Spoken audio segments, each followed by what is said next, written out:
కాబట్టి ఒక పోలీస్ అధికారి తన అధికారంతో కూడి వచ్చినప్పుడు నమస్తే పెట్టడం, ఒక దైవజనుడు అతను ఎవరికి భయపడటానికి ఏం కారకుడు కాదు, సాత్వికుడు, ఏదో సాధువు గొర్రెపిల్లలాగా పోతూ ఉంటాడు మౌనంగా. కొంతమంది నేను చూశాను, పాపం అప్పుడే ముట్టించుకుంటాడు సిగరెట్. దేవుడిని ఎరగనోళ్ళు కూడా ఆశ్చర్యం నాకు. అది ఒక అన్యుడు అలా స్పందించడం అంటే నాకు అనిపిస్తుంది నిజంగా మహానుభావుడు, నాకెంత ధన్యత ఇచ్చాడు ప్రభువా, నీకు స్తోత్రం అనుకుంటాను నేను. ఫ్రెష్గా అప్పుడే ముట్టించుకొని ఒక్క దమ్ము లాగి అని తిరగానే నేను కనపడతా. ఇక్కడిది ఇటే పడిపోద్ది, ఇక్కడిది ఇటే పడిపోయి అవసరం అండి ఎక్కడ దాకా అంట. పాపం నేను పోయి దాటి అవతలికి వెళ్ళినాక దానికి వెళ్ళి చూసుకుంటాడు, సిగరెట్కి వెళ్ళి. ఈయన ఇప్పుడే రావాలా? అవునా? అది దేవుని సముఖంలోకి వచ్చాడు. ఏమో ఎంత మాత్రము భక్తితో వచ్చాడు, ఎంత మాత్రం దేవుని ప్రేమించి వచ్చాడు అన్నది ప్రశ్నార్థకమే. అంటే ఏం మళ్ళీ తేడా అనుకోవద్దండి. ప్రేమ ఎప్పుడు పుట్టిద్దో చెబుతా సరిగ్గా. వచ్చాడు, అనుదినం బిడ్డల కోసం బలి అర్పిస్తున్నాడు, అన్నీ చేస్తానే ఉన్నాడా లేదా? చేసినప్పుడు వాటన్నిటినీ దేవుడు ఆమోదిస్తే, పిల్లల అతిక్రమముల నిమిత్తమై దేవుడు వాటిని ఆమోదిస్తే, మరి వాళ్ళని మరణానికి ఎందుకు అప్పచెప్పాడు? మరణం పొందకుండానట్లు కదా. వాళ్ళ యొద్ద ఏ పొరపాటున్నా దానికి పరిహారంగా ప్రతిరోజు అర్పణ అర్పిస్తున్నాడు, ఒక్కొక్కరికి ఒక్కొక్కటి చొప్పున. మరి అవి స్వీకరించినప్పుడు, ఆమోదించబడినప్పుడు వాళ్ళని మరణానికి ఎందుకు అప్పచెప్పాడు? అంటే ఇది డైరెక్ట్గా మరో కోణంలో మీకు చెప్పాలంటే, ఇలా చెయ్యకపోతే దేవుడు ఊరుకోడు అని భయపడి దేవుణ్ణి సేవించడం వేరు, దేవుడు నాకు అర్థమయ్యాడు, ఆయనను సేవించకుండా నేను ఉండలేను అని ఆయనను ఎరిగి ప్రేమతో సేవించటం వేరు. ఈ రెండిట్లో రెండవ దాన్ని దేవుడు ఇష్టపడుతున్నాడు. మనుషులంగా మనమే అది కోరుకున్నప్పుడు, దేవుడు మరి ఇంకా మనకంటే ఇంకా అద్భుతమైన వ్యక్తి కదా, ఆయన మరి నిశ్చయంగా దాన్నే ఆశిస్తాడు. అంటే కొంతమంది చేసినట్టు భక్తి యాంత్రికంగా. ఏం భక్తి? యాంత్రికమైన భక్తి. ఇశ్రాయేలులో కొంతమంది చేశారు ఆ భక్తి. ఈ మనుషులు పెదవులతో నన్ను ఆరాధించుచున్నారు, అలా చేయకపోతే నేను ఊరుకోనని భయపడి ప్రార్థన చేస్తారు కొంతమంది. పొద్దున్నే నేను ప్రార్థన చేయకపోతే ఈరోజు ఏదో ఒకటి అయ్యేటట్టు చేస్తాడు దేవుడు, ఎందుకు వచ్చిన గొడవ, అయ్యో మళ్ళీ కళ్ళెర్ర చేసావు దొరా, నాకేం కాకుండా చూడు, ఇదిగో ప్రార్థన చేస్తున్నా. దశంభాగం ఇవ్వకపోతే మళ్ళా దేవుడు ఉన్నాయి పోయేటట్టు చేస్తాడు, ఎందుకు వచ్చిన కూడా అమ్మాయి ఎందుకని దశంభాగం ఇవ్వకపోతే దేవుడు నష్టాలలో పడేస్తాడు, ఎందుకు వచ్చిన గొడవ అని భయపడి. సన్నిధికి వెళ్ళకపోతే అమ్మో ఎందుకు వచ్చిన గొడవ, ఏమన్నా అయిద్దేమో, దేవుడు కొడతాడేమో, దేవుడు శ్రమ అనుమతిస్తాడేమో అని అట్లాగా ప్రతిదీ ఆలోచన చేసుకుని ఎక్కడ ఏ ఇబ్బంది కలగకుండా ఏదో కాసేపు అక్కడ కనపడి అయ్యా ఇది వచ్చా అని కాసేపు కాకాబట్టేస్తే ఆయన పండగ చేసుకుంటాడు, ఏం ప్రాబ్లం ఉండదు మనకి. ఎవరు? ఆయన దేవుడు పండగ చేసి కాసేపు మనం జస్ట్ కనపడే హాయ్ ప్రభువా వచ్చాను అంటే చాలు, ఇక రైట్ వచ్చాడు ఇడు అనుకొని వదిలేస్తాడు మనల్ని, ఎందుకు వచ్చినా కూడా. కానీ దేవుడు నిజంగానే దాన్ని ఆమోదిస్తాడా? అలాంటిదే కోరుకుంటున్నాడా? దేవుడు ఎలా ఉన్నాడు అసలు? దేవుడు ఏమన్నా ఒక అధికారిలాగా చలాయించేవాడా, లేకపోతే తండ్రా? దేవుడు తన్ను తాను తల్లిగాను తండ్రిగాను పరిచయం చేసుకుంటున్నాడు. అవునండి, దేవునికి స్తోత్రం, హల్లెలూయా. కాబట్టి దేవుడు అలాంటి ప్రేమని అలాంటి భక్తిని కూడా ఇష్టపడ్డాడు. ఇప్పుడు మా వాళ్ళని పాట పాడండి అబ్బాయి అన్నాను అనుకో, నేను ఆ ఎదురుగా కూర్చొని పాడండి అన్నాను అనుకో, ఇద్దరు నిలబడితే 2 రోబోలు, ముగ్గురు నిలబడితే 3 రోబోలు. పెదాలేమో పాట పాడుతుంటే కళ్ళేమో నన్ను చూస్తుంటాయి. ఎందుకు? ఇక మధ్యలో దేవుడు స్తోత్రం, ఆశ్రయమే నీ రక్తమే. నేను అక్కడ కూర్చున్నందుకు నా జీవిత, నేను అదే పనిగా ఎందుకురా బాబు నాకెళ్ళి అక్కడ చూస్తాను, ఆధారమే అను, మళ్ళీ అటు ఇటు చూసి మళ్ళీ నాకెళ్ళి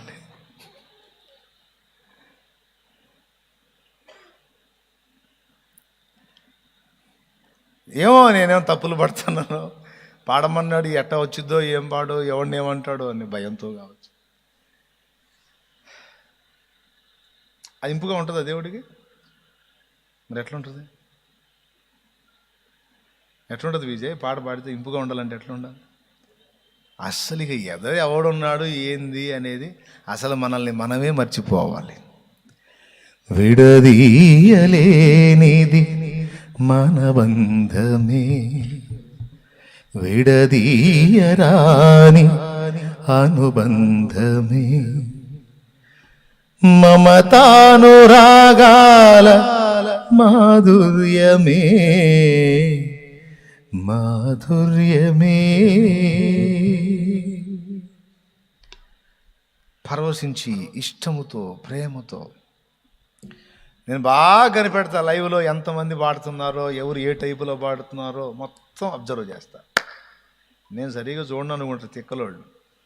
మందే కాదు లైవ్, వేరే వాళ్ళు ఎవరన్నా ఏదన్నా నా ఖాళీ దొరికినప్పుడు ఎవరెట్ట పాడుతున్నారో చూస్తా. ఏం లేదు, ఎక్కువ శాతం రోబోలే కనపడ్డాయి నాకు. దేవునికి స్తోత్రం. ఇట్లా ప్రతి విషయంలోనూ మనం గుర్తుపట్టాలండి. ఇది పాట పాడాలి అంతే అన్నట్టుగా. అమ్మో నా దేవుణ్ణి మహింపరిచే సమయం, నా దేవుణ్ణి ప్రస్తుతించే సమయం, ఆరాధన చేస్తుంటానా. కొంతమంది ఏమో పరవశించి దేవా హల్లెలూయా అయ్యా అనుకుంటే దేవుని మహింపరుస్తారా. కొంతమంది స్తోత్రం. నేను చూస్తా, కళ్ళు ముయ్యి కళ్ళు ముయ్యి. వాళ్ళని కాదనుకుంటారు, వెనక ఎవడనో అనుకుంటారు. మళ్ళీ చేయి నిన్నే కళ్ళు ముయ్యి అంటారు. నన్ను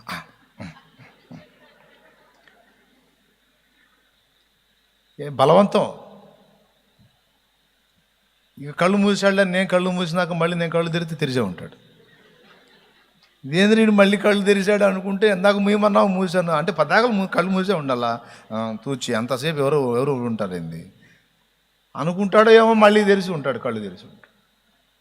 అంటే తెలీదు, అందులోకి లీనమైపోయే పరిస్థితి లేదు. అంత ఒక ధైర్యం ఉన్న పరిస్థితి. చేసిన భక్తి యాంత్రికంగా, భజన చేసినా ప్రార్థన చేసినా ఏది చేసినా అందులో జీవం ఉండదు, యాంత్రికత ఉంటుంది. అది ఇష్టపడడు దేవుడు.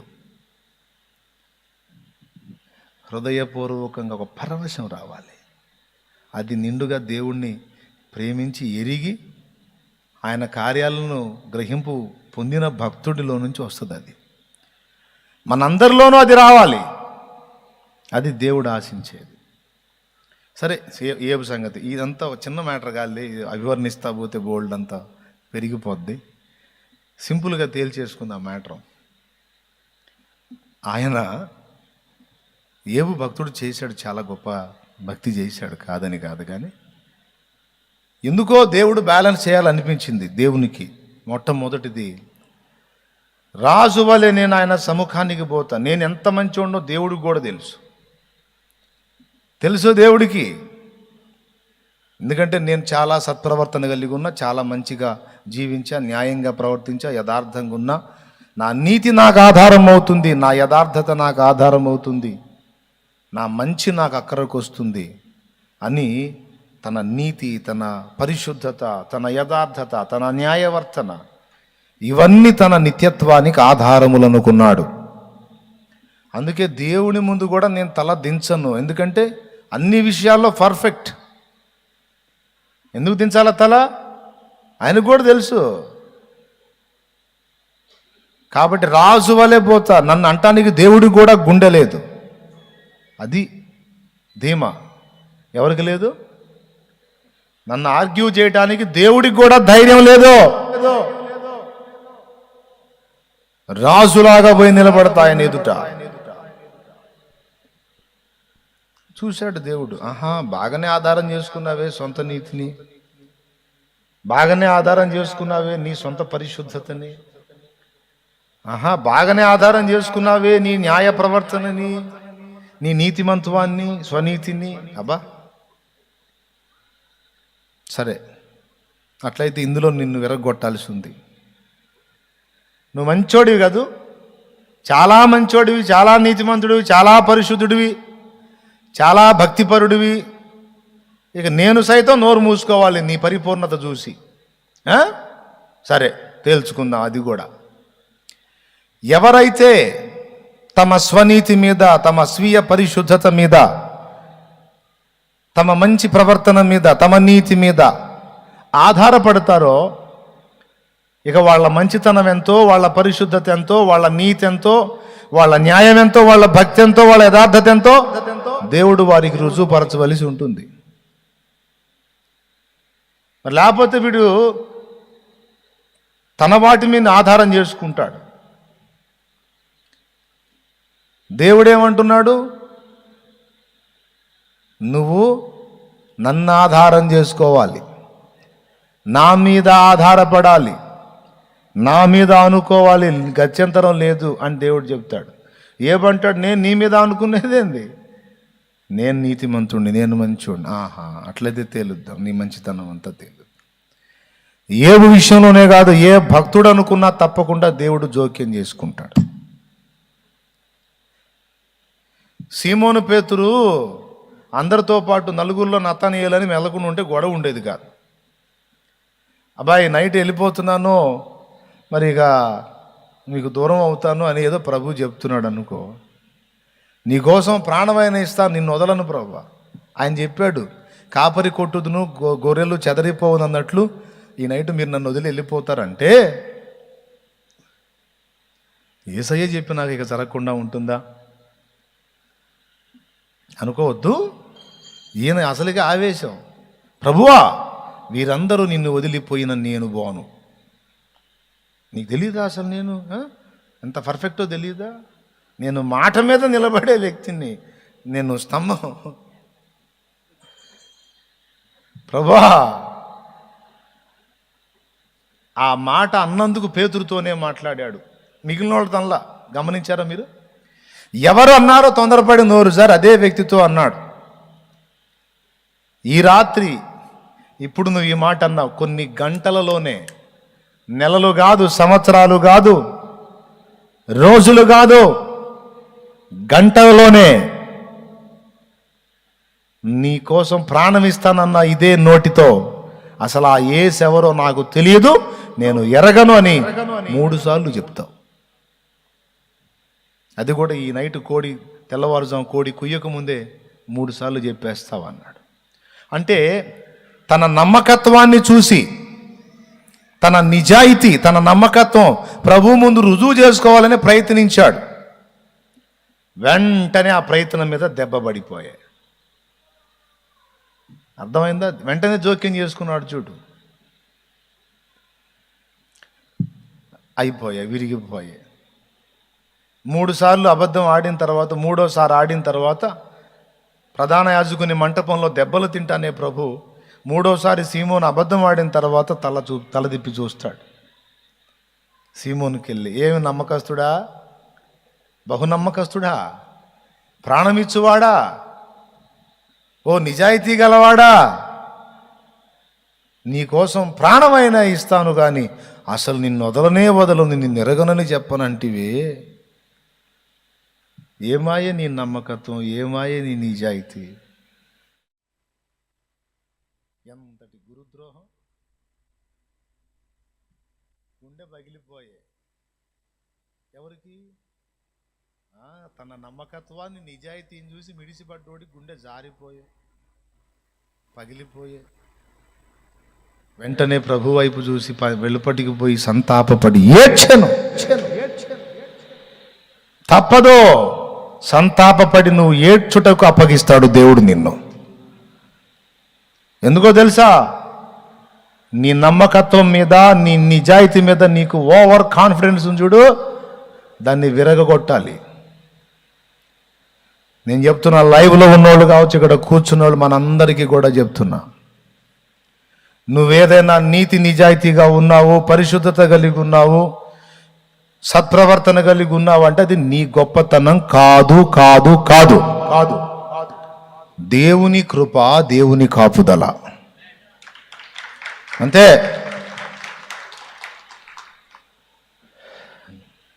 తప్పు చేయకుండా దేవుడిని ఎరిగిన కాడ నుంచి ఇప్పటిదాకా నీతిగా ఉన్నావు అంటే అది నీ గొప్పతనం ఎంత మాత్రం కాదు, అది దేవుని అద్భుతమైన కాపుదల, భద్రత. కానీ నువ్వేమవుతావో తెలుసా, ఏమనుకుంటావో తెలుసా? కొద్ది రోజులు ఇలాగనే కొనసాగిన తర్వాత ఒక పొరపాటు అభిప్రాయంలోకి వెళ్ళిపోతావు. ఏమనో తెలుసా? దేవుడు కృపచేత నేను కాపాడబడి పరిశుద్ధునిగా ఉన్నాను అన్న అభిప్రాయం పోయి, నేను పరిశుద్ధుణ్ణి గనుక దేవుడు కాపాడుతున్నాడు అనే ఆలోచనలోకి వెళ్ళిపోతావు. మళ్ళీ చెబుతా, దేవుడు కృపచేత నన్ను కాపాడుతున్నాడు, ప్రాకారమై ఉన్నాడు, దేవుడు తన కృప నా ఎడల చూపినందున, నన్ను ఆయన నిలిపినందున పరిశుద్ధుడై ఉన్నాను అన్న అభిప్రాయం పోయి, నేను పరిశుద్ధుడై ఉన్నాను గనక దేవుడు నాకు ప్రాకారమై ఉన్నాడు అన్న అభిప్రాయంలోకి వెళ్ళిపోతాడు మనిషి. సైకాలజీది. ఆ అభిప్రాయంలోనికి ఇతడు వెళ్ళిన పరిస్థితి ఏర్పడితే ఇప్పుడు ఏం చేయాల్సి వచ్చింది? దేవుడు, నువ్వు మంచోడివి కాబట్టి నిన్ను కాపాడుతున్నానా, నువ్వు పరిశుద్ధుడివి కాబట్టి ప్రాకారం అయ్యానా అంటే ఇప్పుడు నా కృప, నా ప్రేమ ఏమి లేదన్నమాట. నీ పరిశుద్ధతే నన్ను నీకు బానిసం చేసిందా? నీ పరిశుద్ధతే నేను నీకు ప్రాకారం అయ్యేటట్టు చేసిందా? నా కృప కాదు, నా ప్రేమ కాదు, నీ పరిశుద్ధత. నువ్వు మొనగాడివి కాబట్టి నేను నీకు దాసుడయ్యానా? మొనగాడా, తేలుస్తారా నీ సంగతిని? ఆ ప్రాకారం తీస్తాడు, ఆ కాపుదల తీసేస్తాడు. తీసి నీ వ్యక్తిత్వం, నీ మనస్తత్వం ఎంత వికృతమైందో ఒక్కసారి చూసుకో అని వదులుతాడు. అప్పుడు అర్థమైపోయి కుమిలి కుమిలి ఏడ్చి అప్పుడు వస్తాడు కరుణాపీఠం దగ్గరికి. తెలుసా? శాప భయమున నేర్చుచు దావీదు తన పాప రూపము చూచుచు, శాప భయమున నేర్చుచు దావీదు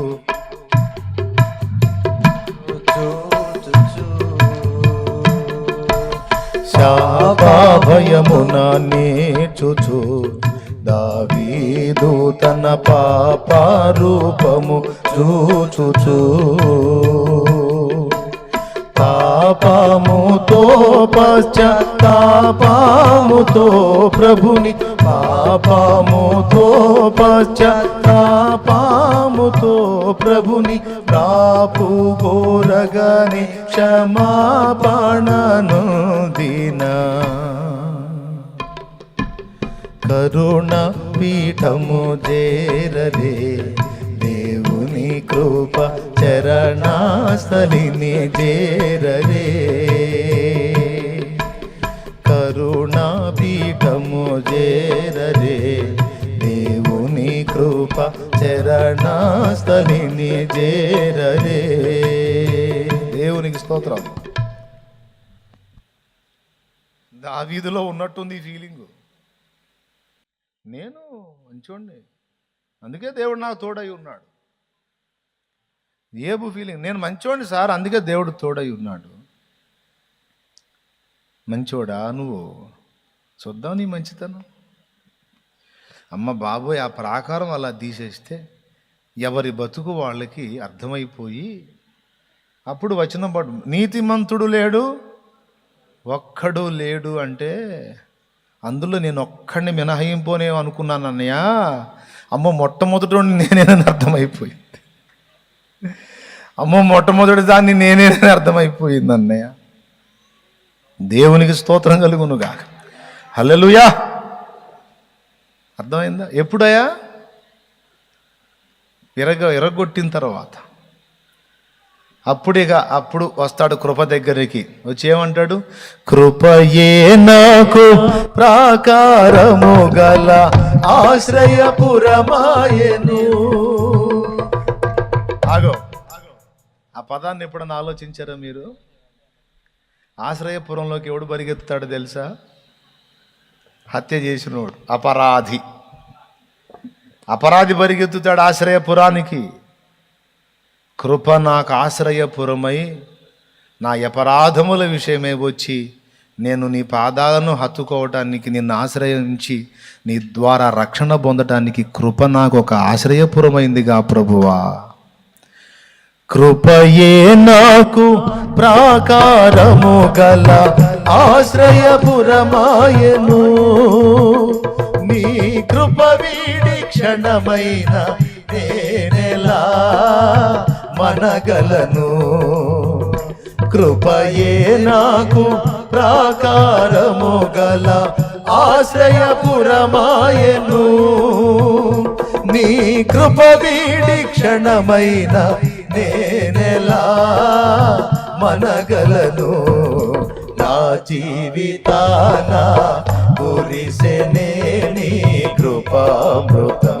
నా జీవకు మధురాతి మధురం నీ నామగానామృతం. నీ కృపతోనే అనుక్షణం తృప్తి పొందెదను. నీ కృపతోనే అనుక్షణం తృప్తి పొందెదను. నా జీవితాన కోరిసెనే నీ కృపామృతం. దేవునికి స్తోత్రం. ఎప్పుడు పాడుతాడయా? ఎప్పుడు పాడతాడు? దెబ్బ పడ్డాక పాడతాడు. లేకపోతే అప్పటిదాకేమంటాడు? నా నీతే నాకు ప్రాకారము గల. ఏంది? నా నీతే నాకు ప్రాకారము గల ఆశ్రయపురమాయెను అని పాడతాడు. ఆహా, అట్లనా? అట్లయితే చూద్దాం అని కొంచెం ఆ కాపుదల్లో తీసేస్తే రంగు అర్థమైపోయింది. అమ్మ బాబోయ్, వాడు తేడా వీడు తేడా, అసలు ఆయన అట్లా, ఈ మనిషి ఇట్లా, ఈ అమ్మాయి ఇట్లా, ఆ అమ్మాయి అట్లా అనుకున్నాను. కానీ అసలు వీళ్ళందరూ నాకాడికి చాలా బెస్ట్. అమ్మో బాబోయ్, నా సంగతి వాళ్ళకి తెలియదు, కానీ తెలిస్తే అమ్మో నా పరువు ఇంకేమన్నా అని. అప్పుడు ఎప్పుడు వీని మీద దెబ్బ పడ్డాక, ఈమె మీద దెబ్బ పడ్డాక పక్కన వాళ్ళని చూస్తే వాళ్ళు చాలా ఉత్తముల్లా కనపడతారు. ఎవడి రంగు వాడికి అర్థమయ్యేటట్టు దేవుడు చేస్తే అప్పుడు ప్రక్క వాళ్ళందరూ నీతిమంతులుగా కనపడతారు. అలా ఆ మనస్తత్వం, ఆ వ్యక్తిత్వం మనకు వచ్చునట్లు దేవుడు పనిగట్టుకొని మనల్ని విరవవలసి ఉన్నది. లేదు, ఈ మాటల్ని బట్టి ముందే జాగ్రత్త పడి, దేవా నీకు స్తోత్రం నాయన, ఏదో నీ కృపను బట్టి ఎట్లున్నాను కానీ అయ్యా నువ్వు చెయ్యి వదిలేవంటే నా బతుకు చెప్పలేను ప్రభువా అని ముందుగానే నువ్వు జాగ్రత్త పడి కృపను ఆధారం చేసుకుంటే బతికిపోతావు. ఆల్రెడీ ఇరిగిపోయినోడు ఇంకేం విరగొడతావు? అట్లా కాకుండా విరగకుండా పెళుసుగా ఓవర్ యాక్షన్ చేసావు అనుకో, ఎక్కువ ఇబ్బంది ఏమి ఉండదు. జస్ట్ ఆ కాపుదలు తీసేస్తాడు, అయిపోయింది. నీ ముఖం నీకే చండాలంగా. శాపభయమున దావీదు తన పాప రూపము చూచుచు. ఆగో, శాపానికి భయపడలా, శాపానికి బాధపడలా. తెలుసా మీకు దావీదు? శాపానికి భయపడలా, శాపానికి బాధపడలా. నాతాను ఎప్పుడైతే వచ్చి ఈ విషయం చెప్పాడో కనువిప్పు కలిగి ఎందుకు ఏడ్చాడో తెలుసా? తన పాప రూపం ఎంత వికృతమైందో దావీదుకు అర్థం కాల. నాతాను దైవజనుడు వచ్చి చూపించాడు, శాపరూపాన్ని కాదు, తానెంత పాపం చేశాడు ఆ పాప రూపాన్ని చూపించాడు. అప్పుడు గుండె పగిలిపోయింది దావీదుకి. దేవా, నా చిత్తానుసారమైన మనస్సు గలవాడని నువ్వు ప్రశంసించి పలికిన నీ దావీదేనా వీడు? నీ దావీదేనా? నీ ప్రియమైన దావీదేనా ఇంత దుర్మార్గం చేసింది? దేవా, నీ హృదయానుసారేనా ఈ పాతకం చేసింది? దేవా, అయ్యో అయ్యో అయ్యో అని తన పాపం యొక్క వికృత ఆకృతి తన ముందు జడలు విప్పుకొని నిలిస్తే భయపడి కుమిలిపోయి. అది అక్కడ జరిగిన విషయం. నీ దావీదేనా ప్రభు? నేను ఇతన్ని చూసానా నువ్వు అన్నావు ఆ మాట? అయ్యో దేవా, ఎంత తప్పు చేశానయ్యా, ఏమైంది నాకు, ఎందుకు అలా అయిపోయాను నేను? అప్పుడు పరిగెత్తుకుండా పోయి పట్టుకున్నాడు దేవుని పాదాలు. నన్ను టచ్ చేయకూడదయ్యా, నువ్వు నన్ను తాకటానికి పనికిరాను, హిస్సోపుతో నన్ను గడుగు, దూరంగా ఉండయ్యా, నాకు దూరంగా ఉండి నన్ను తాకొద్దు, నీచుణ్ణి, అర్హుణ్ణి కాదు, నన్ను ముట్టడానికి నీ చేత్తో పాత్రుని, దుర్మార్గుడైన దావీదుని, నీ చిత్తానుసారి అయిన దావీదును కాదు, దుర్మార్గుడైన దావీదుని దేవా అని.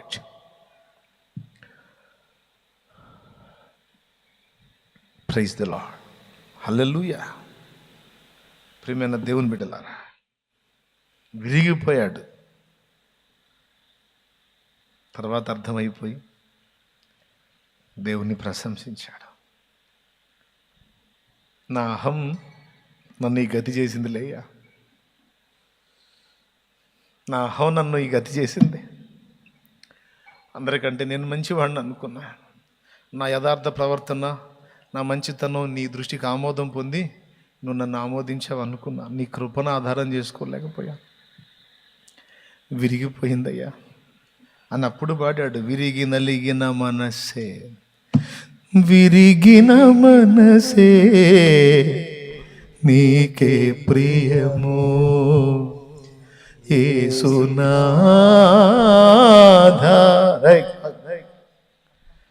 ఉన్నతమైన స్థలములయందే నివసించువాడా, విరిగేనా మనసు వసింపరావా, వసింపరావా. విరిగిన మనసే నీకే ప్రియము యేసునాథా.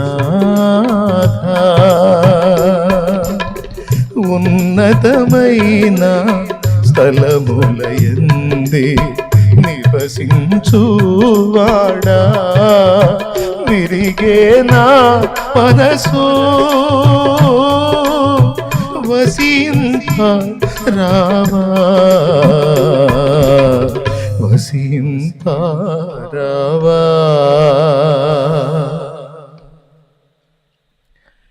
ఇలా విరిగిన మనుషులే మనకు పరలోకంలో కనపడతారు.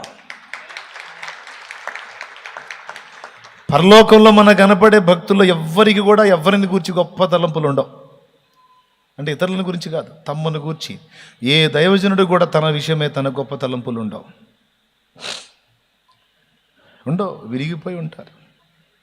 అయ్యా పౌలు గారు, అమ్మా మీరేనా పౌలు గారు, అయ్యా మిమ్మల్ని చూసే భాగ్యం దక్కింది, పరిశుద్ధ పౌలు, ఎంత గొప్ప దైవజనుడో, ఎంత ధన్యజీవో, అయ్యా అయ్యా అయ్యా మీరేనా అంటే ఆయన కన్నీళ్లతో అనొచ్చు, ఎవరయ్యా నన్ను అంటున్నారు, పరిశుద్ధ పౌలని నన్నేనా అంటున్నారు? ఏముందయ్యా నా పరిశుద్ధత, ఏముందయ్యా నా నీతి, ఆయన కృప అయ్యా, ఆయన కృప. మీరే మంచోళ్ళయ్యా నాకంటే, నేను ప్రధాన పాపిని అంటాడు ఆ మహానుభావుడు. అలాంటి సుందర వ్యక్తిత్వాలతో ఉన్నదే దైవరాజ్యం, అది పరలోకం. అహంభావులు కనపడరు నీకు అక్కడ, నీకంటే నేను ఎక్కువ అనే భావన కనపడదు అక్కడ. అందరికంటే అత్యల్పుడను అనే భావన కనపడింది అక్కడ, ఎవరికి వాళ్ళకి. ఆహా, అలాంటి మనుషులు, అలాంటి మనసులు ఉన్న లోకం ఎంత అందమైందో కదా, ఎంత సుందరమైందో కదా. తలంచుకుంటే అద్భుతంగా అనిపిస్తుంది. ఇప్పుడు చెప్పండి, మనందరిని అలా చేయాలా లేదా? దేవుడు చేయాలంటే పడాలా లేదా దెబ్బ? దెబ్బ వద్దులే అనుకుంటే ముందే విరిగిపో, లేకపోతే ఇబ్బంది అయింది, పని కట్టుకొని విరగొట్టాల్సి వచ్చింది. ఎందుకు ప్రభా విరగొడతావు అంటే, విరిగితేనేరా నాకు పనికొస్తావు నువ్వు. విరిగిన దానిని లోకంలో ఎవరుకో,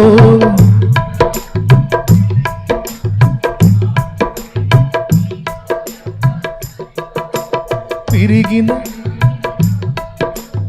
ఎవరు కోరుకుంటారు, విరిగిన మనసును వాడుకునే నీతో ఎవరు సరిరారు. దీనులను జ్ఞానులుగా శ్రీమంతులుగా మార్చగలిగిన మంచి దేవుడవు, మార్చగలిగిన మంచి దేవుడవు నీవే యేసయ్యా. నీవు లేకపోతే నా బ్రతుకే లేదయ్యా, నువ్వు చేరరియపోతే నా మనసే చేదయ్యా. నీవు లేకపోతే నా బ్రతుకే లేదయ్యా, నువ్వు చేరదీయపోతే నా మనసే చేదయ్యా. నువ్వు నాకుంటే ఎన్నడూ నేను ఒంటరి కాదయ్యా, నీ కృప నాకు తోడై ఉంటే అంతే చాలయ్యా. యేసయ్యా యేసయ్యా,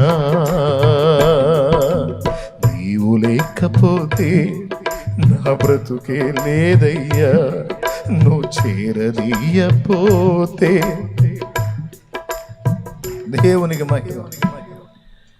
అన్ని విషయాలలో అన్వయించుకోవాలి ఇది. నేను పరిశుద్ధుణ్ణి గనుక అందరికంటే దేవుడు నన్ను ఎక్కువ దీవించాడు అనుకోవద్దు. నేను ఎక్కువ ప్రార్థనాపరుణ్ణి, అందరూ వేరువేరుగా టైం వేస్ట్ చేస్తారు, నేను ఎక్కువ ప్రార్థనలో గడుపుతాను, నేను ఎక్కువ ప్రార్థనాపరుణ్ణి గనుక దేవుడు నన్ను ఎక్కువ దీవించాడు అనుకోవద్దు. నేను ఎక్కువ మంచి పనులు చేస్తున్నాను అందుకే దేవునికి ఎక్కువ ఇష్టమైపోయాను అనుకోవద్దు. దేవుడికి ఉంటే ఉండని ఆ ఫీలింగు నీకొద్దు, నీకు అనవసరం. మళ్ళీ చెప్తున్నా, దేవునికి ఉంటే ఉండని ఆ ఫీలింగు నీకు ఉండకూడదు, నాకు ఉండకూడదు. దేవుడు అనని పర్వాలేదు, నువ్వు మంచివాడివి నాయన, నువ్వు బహుప్రియుడు నాయన అనని, అది ఆయన ఇష్టం. ఏదో నువ్వు అంటావు కానీ యేసయ్యా, ఏదో నీ ప్రేమ కొద్దీ నువ్వు అంత మంచోడు ఇంత మంచోడు అని నాకు బిరుదులు తగిలిస్తావు కానీ ఏముందయ్యా నా దగ్గర. మసి బొగ్గువలే నామా నసమెల్లగా పేదో శాసమోహముల్ మచ్చలై, మసి బొగ్గువలే నామా నసమెల్లగా పేదో శాసమోహముల్ మచ్చలై. దోషాలు మసి బొగ్గులాగా ఉన్నాయి, నన్ను కప్పేసి బొగ్గులాగా చేసినాయి. అయ్యా నువ్వేమిటి తండ్రి నన్ను మంచోడు అంటావు? అది నీ మంచితనం, నా మంచితనం కాదయ్యా. ఇంత చెడిపోయినోడిని పట్టుకొని కూడా నువ్వు మంచోడివిరా అన్నావు చూడు, అది నా మంచితనం కాదు, అది నీ మంచితనం, నీ ప్రేమ, నా అర్హత కాదు తండ్రి, నా యోగ్యత, నీ మంచి హృదయం అయ్యా అది. దేవునికి స్తోత్రం కలుగును గాక అనాలి. మనం దేవుని ముందు మన హృదయం ఉండాల్సిన విధం ఇది. ఎప్పుడు ఫీల్ అవ్వద్దు, వారందరూ బలహీనులు, నేను పరిశుద్ధుణ్ణి గనుక యోగ్యుణ్ణి. వారందరూ తక్కువ ప్రార్థన చేస్తారు, నేను ఎక్కువ ప్రార్థన చేస్తా గనుక యోగ్యుణ్ణి, యోగ్యురాల్ని. వాళ్ళందరూ అట్లెట్లు ఉంటారు, నేను అలా ఉండను గనుక యోగ్యుని. అస్సలు ఎప్పుడు అనుకోదు. అనుకున్న నాడు నీ ప్రార్థనను బట్టి నువ్వు అతిశయపడితే అది ఆగిపోయిద్ది. నీ పరిశుద్ధతను బట్టి అతిశయపడితే అది విరిగిపోయిద్ది. నువ్వు దేన్ని బట్టి విర్రవీగుతావు అది ఎఫెక్ట్ అయిపోతుంది. గుర్తుపెట్టుకో, అందరూ గుర్తుపెట్టుకోండి. దేవుని చిత్తం అయితే ఇది అలాగే నెట్లో ఉండాలి. ఈ విషయం అంతా, ఈ మాటలని ఉండాలి. దేవునికి మహిమ కలుగునుగాక. హల్లెలూయా. యోబు తన నిత్యత్వానికి, తన స్వీయతే, తన స్వీయ నీతి, స్వీయ పరిశుద్ధత, స్వీయ న్యాయం, స్వీయ యథార్థత ఆధారం చేసుకోవటానికి ప్రయత్నిస్తే విరగొట్టి ఏమనిపించాడో తెలుసా యోబు చేత? నన్ను నేను అసహించుకొని ధూళిలోనూ బూడిదలోనూ పడి పశ్చాత్తాపపడుచున్నానో అనిపించాడు. ఏమనిపించాడో తెలుసా? పాప సహితునిలో నుండి పాపరహితుడు పుట్టడో అనిపించాడు. నేనేదో ఫీల్ అయ్యాను కానే కాదు, నేను కూడా తేడానే అని ఎక్కడ బూడిదలోను ధూళిలోనూ పడి పశ్చాత్తాపడుచున్నా. అంటే తను దేన్ని ఆధారం చేసుకున్నాడో అది విరిగిపోయి ఇక యోబు సైతం నేను పశ్చాత్తాపడుతున్నాను, ఇక నీ కృపే నాకు ఆధారం అనేటట్టు చేశాడు. ఆ మాట పలికిన తరువాత, తన స్నేహితుల కొరకు వేడుకున్న తరువాత యోబును దేవుడు రెండంతలుగా దీవించాడు.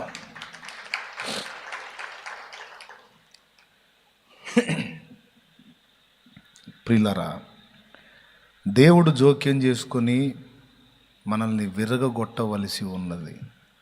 ముందే విరిగిపోయి ఉంటే గొడవ లేదు. కృప నీకు అర్థమైతే గొడవ లేదు. అడవుల్లో పడేదాన్ని కార్చిచ్చు అంటారు, తెలుసా? కార్చిచ్చు అంటారు. అది ఏ కారణం చేతైనా పడవచ్చు. అడవుల్లో అక్కడక్కడ చిన్న చిన్న గూడాలు ఉంటాయి. ఓ రోజు కార్చిచ్చుబడింది. కార్చిచ్చుబడి అడవిలో ఎండిపోయిన గడ్డంతా తగలబెట్టుకుంటా, చెట్లని తగలబెట్టుకుంటా వస్తుంది. మొన్న ఆస్ట్రేలియాలో పడింది చూసారా కార్చిచ్చు? 10 కోట్ల జీవులు చచ్చిపోయినాయండి.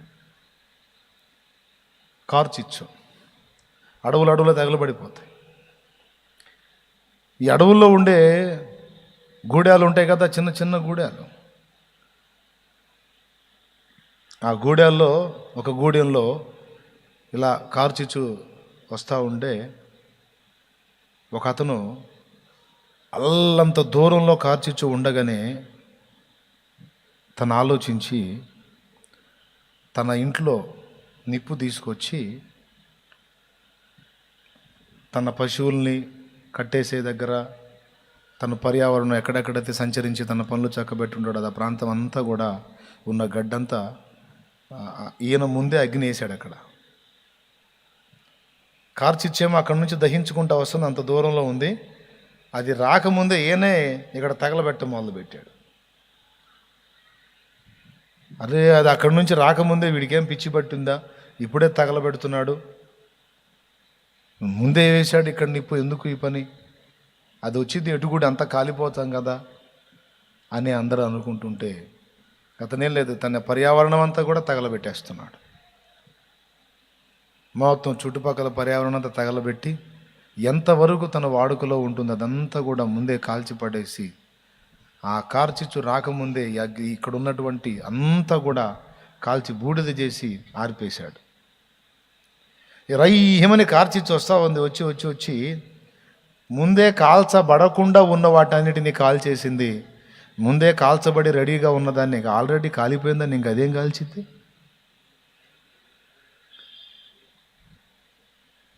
అర్థమైందా? చెత్త ఉంటే కదా కాలిపోవటానికి, ఆ చెత్త ముందే కాల్చబడింది కనుక కార్చిచ్చు అక్కడ ఏమీ చేయలేకపోయింది. దేవునికి స్తోత్రం, హల్లెలూయా. ఆ పని చెయ్యని వాళ్ళని కార్చిచ్చు వచ్చి తగలబెట్టింది. ఆ పెద్ద మంట రాకముందే చిన్న మంటతో ఇక్కడ అంతా చక్కదేసుకున్నాడు.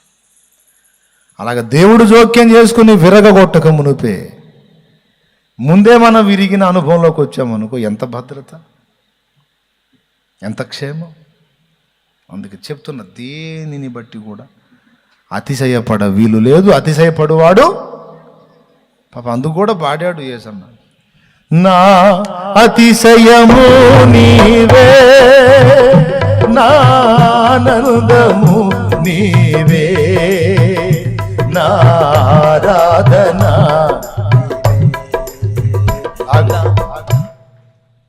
ఆయన అట్ట పాడాడు కదా.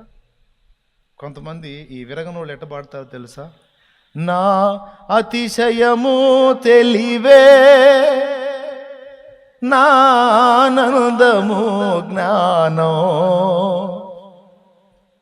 నా ఆరాధన డబ్బే. ఇట్ట పెట్టుకొని పాడతారనమాట. ఇది ఇప్పుడు పాడండి. నా అతిశయము తెలివే, నా ఆనందము జ్ఞానం, నా ఆరాధన డబ్బే. ఆగో అవునా, తెలివి. ఆహా, చూద్దాంరా నీ తెలివి అని. నీ తెలివి తెల్లారేటట్టు చేస్తాడు. ఆనుకుంటే నిద్ర వచ్చింది. దేవునికి స్తోత్రం చెప్పండి. హల్లెలూయా. ఆడ ఆనుకుంటే నిద్ర వచ్చింది. ముందుకురా, ఆనుకోలేదుగా. విన్నంతే కన్నా అనిద్ది. మళ్ళీ మీరు చెప్పేది మిస్ అవుతారేమో అని, ఏది పాడండి పాట.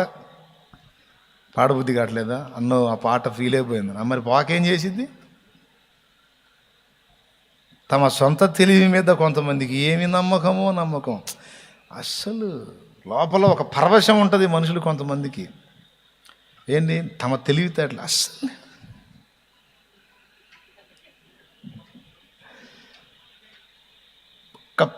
పెటామని పడతాడు. కిర్రం తిరిగి వచ్చింది బుర్ర.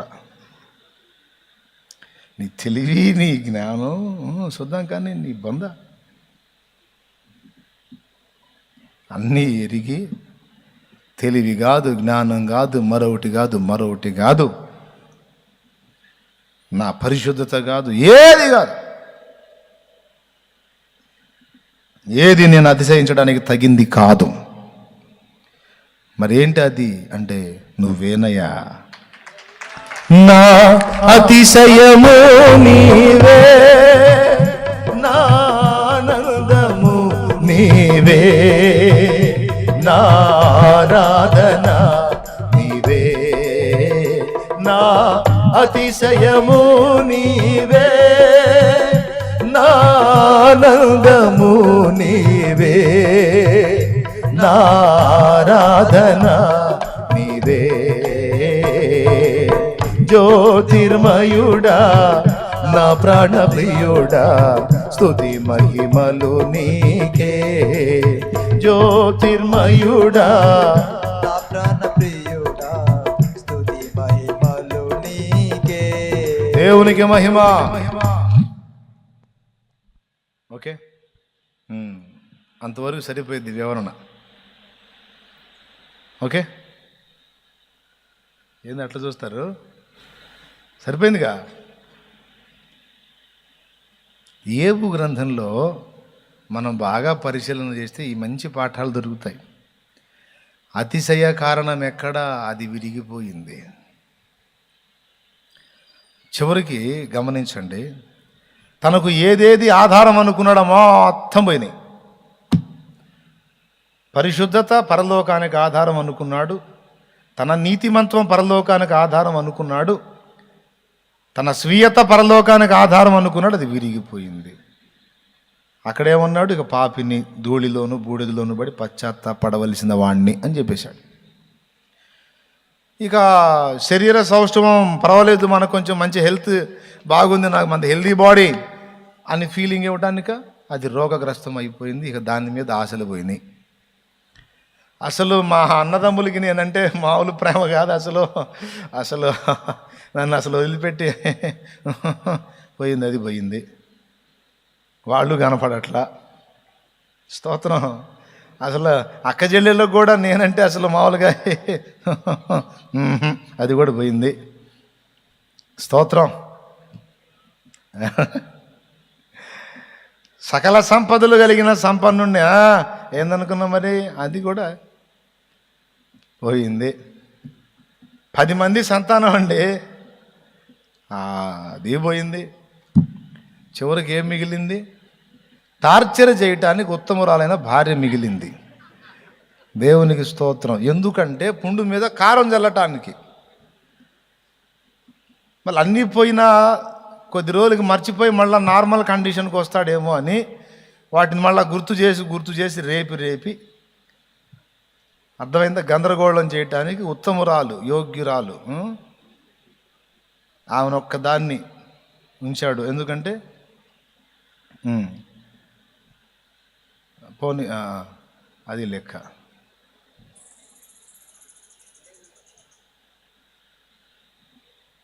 పోయిందా అది? మీరు మళ్ళీ పరిగెత్తారు, మనకు అవమానం. ఆడవాళ్ళ ముందు మళ్ళీ మీరు కూడా దాన్ని చూసి అమ్మో అని పరిగెత్తే పరువు పోయిద్ది. సరే కూర్చోండి ప్రశాంతంగా. ఎక్కడొచ్చాగా?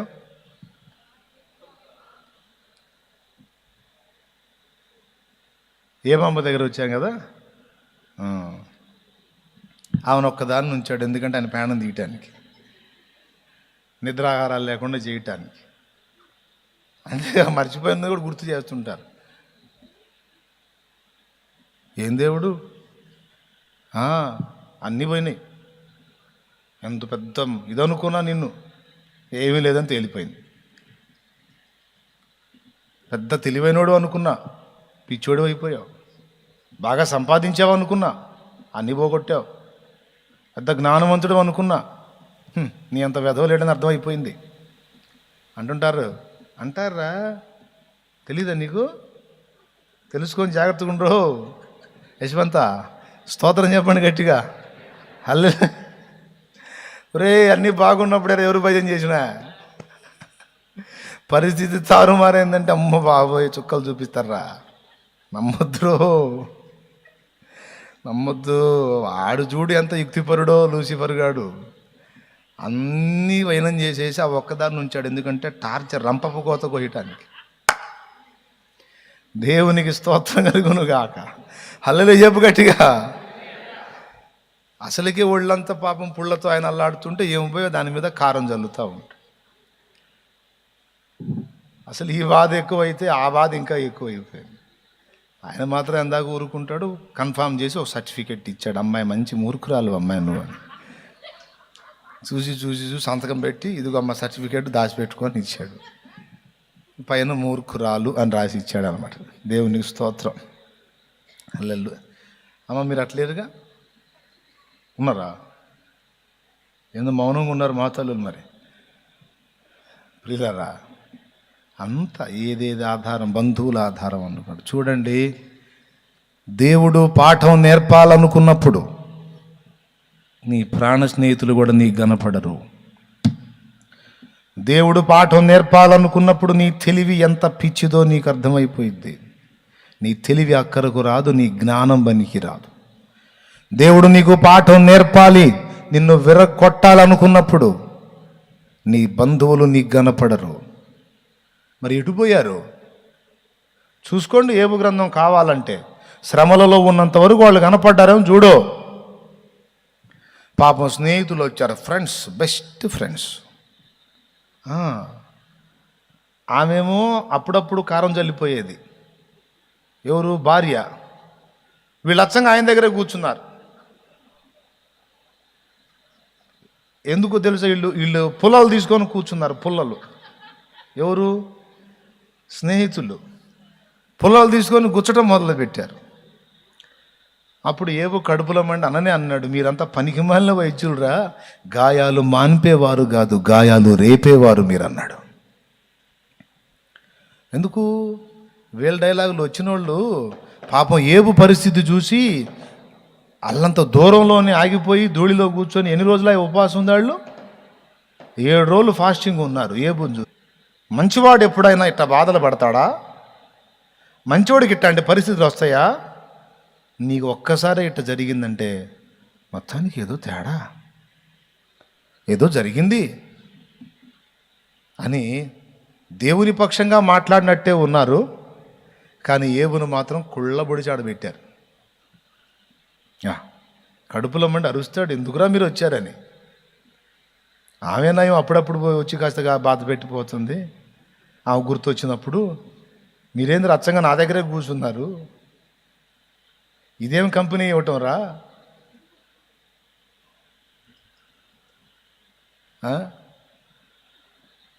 అని మీరంతా పనికిమాలిన వైద్యులని తిట్టిపోసారు. అంటే ఒక దశలో దేవుడు మనల్ని విరగ్గొట్టాలి అనుకున్నప్పుడు గాయాలు కట్టవలసిన స్నేహితులే గాయాలు చేస్తారు. బాగా వినండి అందరూ. ఏందోనన్నయ్య, నా సొంత వాళ్ళే నాకు అంత ద్వేషం అయిపోయారు, ప్రాణ స్నేహితులే నన్ను ఎంత పురుగును చూసినట్టు చూస్తున్నారంటే విరుగుడు సెక్షన్లో ఉన్నావు బాబు, అమ్మా విరగొట్టే సెక్షన్లో ఉన్నావు, అంతే ఉంటుంది. ఎవరెవరో ఎదురవుతుంటారు, ప్రాణానికి నా ప్రాణం అంటారు. ఎవరెవరో ఎదురవుతుంటారు, ప్రాణానికి నా ప్రాణం అంటారు. ఎవరిని నమ్మినా ఫలితం లేదురా, ఎవరిని నమ్మినా ఫలితం లేదురా. యేసుని నమ్మితే మోక్షముందిరా.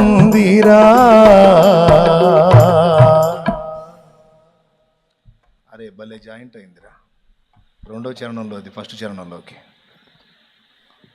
మావాడు రెండోది తీసి ఫస్ట్ దానిలో పెట్టి.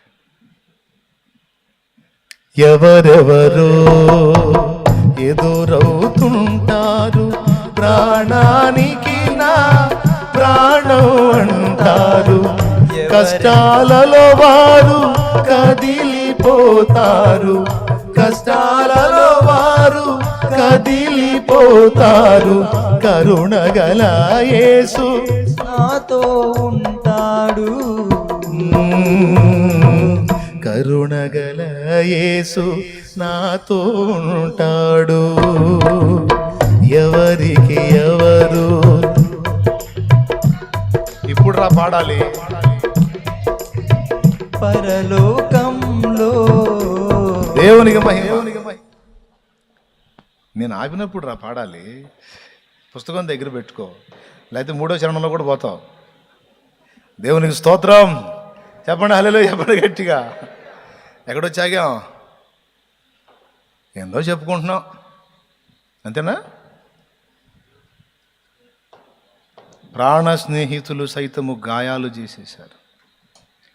కట్టుకున్న భార్య, అమ్మో మీరెంత తెలియకల్లోనండి, అమ్మో బాబోయ్ మీరు ఇంత జ్ఞానవంతులు అనుకోలేదండి, అమ్మో మీరు అని భజన చేసిన భార్య చావకూడదు, సస్తే పోయిద్దిగా, నీలాంటి బతకడం అవసరం అంటావా అని అవమానంగా మాట్లాడి. నేను చెప్తున్నా, ఇవన్నీ ఎవరు అనుభవిస్తున్నారో ప్రస్తుతం, ఈ గాయాలు ఎవరు పొందుతున్నారో వారందరినీ దేవుడు విరగొట్టే పని జరిగిస్తున్నాడు కనుక ఇవి నీకు ఎదురవుతున్నాయి. నీలో ఏ ఏ విషయాలలో నువ్వు ఇతరుల మీద డిపెండ్ అవుతున్నావో, ఎవరికి నీ మనస్సున చోటు ఇచ్చావో, ఎవరి విషయంలో ఎక్కువగా ఊహించుకున్నావో అవన్నీ దేవుడు విరగొట్టవలసి ఉంది. డబ్బును చూసి మిడిసిపడి ఆహా పైసలు ఉంది నాకేం పర్వాలేదంటే అది ఉన్నా నీకు ప్రయోజనం లేదనిపిస్తాడు దేవుడు. ఆ డబ్బు విషయంలో నువ్వు విరగొట్టబడవలసి ఉంది. నీ జ్ఞానం, నీ పనితనం, నీ టాలెంట్ ఏది నీకు అతిశయ కారణంగా రాదు, ఏ నరుడుగా రాదు.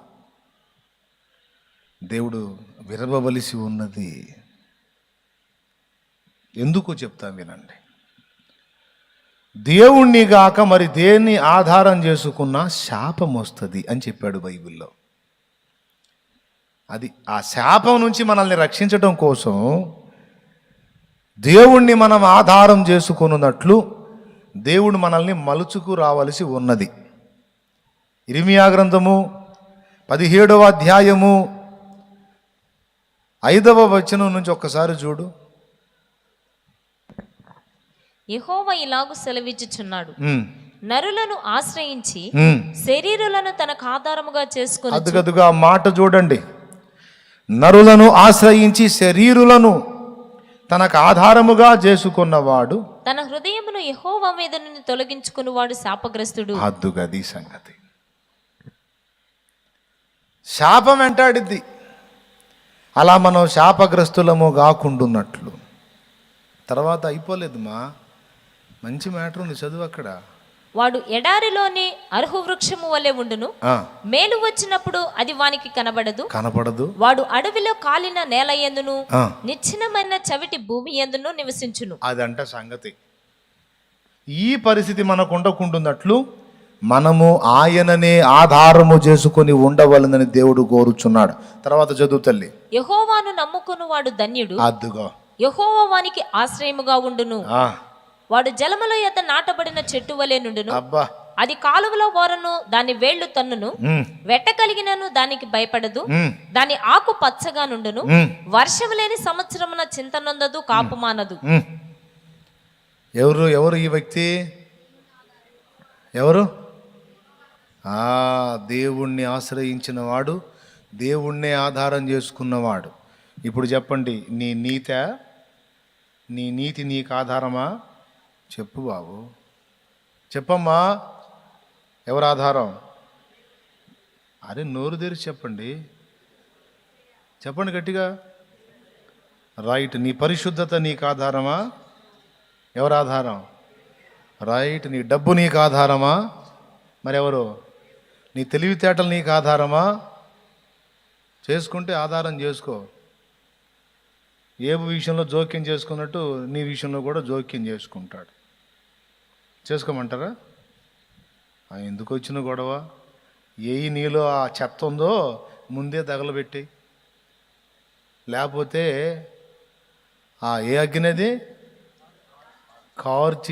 కాల్చుకుంటూ వచ్చి నిన్ను తగలబెట్టక మునిపే నీకు ఆధారములుగా ఉన్నవన్నీ కూడా నీ అంతరంగంలో కాల్చి అవతల పడేశాయి. ఎవరిని ఆధారం చేసుకుంటావు? అరణ్య యాత్రలో నా దాగు చోటు నీవే, నా నీటి ఊట నీవే. అరణ్య యాత్రలో నా దాగు చోటు నీవే, నా నీటి ఊట నీవే.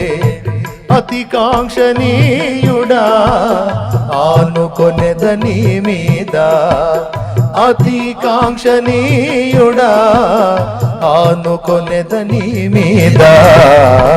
నా యేసు రాజా, నా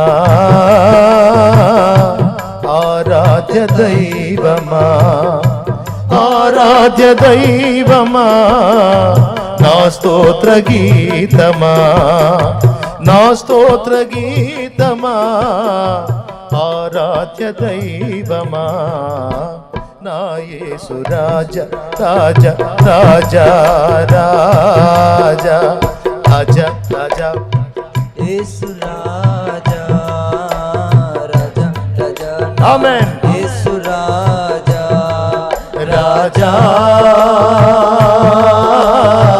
యేసు రాజా, రాజా, యేసు రాజా, రాజా, రాజా.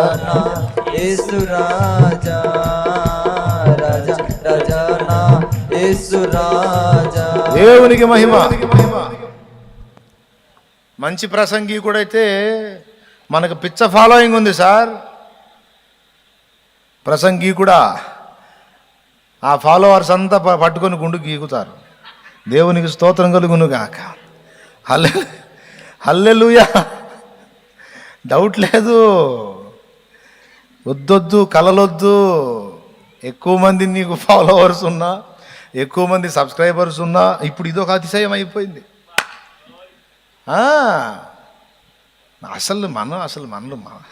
మన ఛానల్ ఎక్కడ, మనం ఎక్కడ? నేను చెప్తున్న అతిశయ కారణం లేదు. ఒకవేళ ఫాలోవర్స్ని బట్టో, సబ్స్క్రైబ్ను బట్టో, మరిదేన్ని బట్టో ఒకవేళ అతిశయపడ్డాం అనుకో, ఇది ఇప్పుడున్న ట్రెండ్ని బట్టి చెబుతున్నాను నేను. అది కూడా విరగొట్టబడాల్సి ఉంటుంది. పొర్రపాటును కూడా నమ్మొద్దు. జనులు నిన్ను మెచ్చుకున్నారు అంటే వాళ్ళ దృష్టికి నిన్ను ఘనపరిచింది ప్రభువు తప్ప వాళ్ళు కాదు. వాళ్ళు కాదు, ప్రభువు నీకు ఆ కృపనిచ్చాడు. అట్లా కాకుండా నీ దృష్టి వాళ్ళ మీదకి మళ్ళించి వాళ్ళని నీకు అప్పచెప్పిన దేవుని చిత్తాన్ని పక్కన పెట్టి వీళ్ళ సంతోషాన్ని వెతికావంటే ప్రసంగీకుడా ఖాయం. ఏమి ఖాయం? నీకు గుండు గీకటం. దేవునికి స్తోత్రం కలుగును గాక. ఎవ్వరికి అందరికీ ఆధారం ఆయనే, ఆశ్రయం ఆయనే.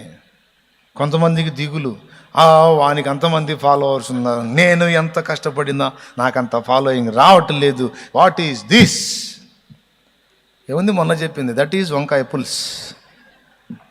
ఏమీ లేదు, అసలు ఆ చింతే వద్దు. నేను చేసే ఈ పని దేవుడు సంతోషిస్తే నాకంతే చాలు. నా ప్రయాస నా ప్రభు గుర్తిస్తే నాకంతే చాలు.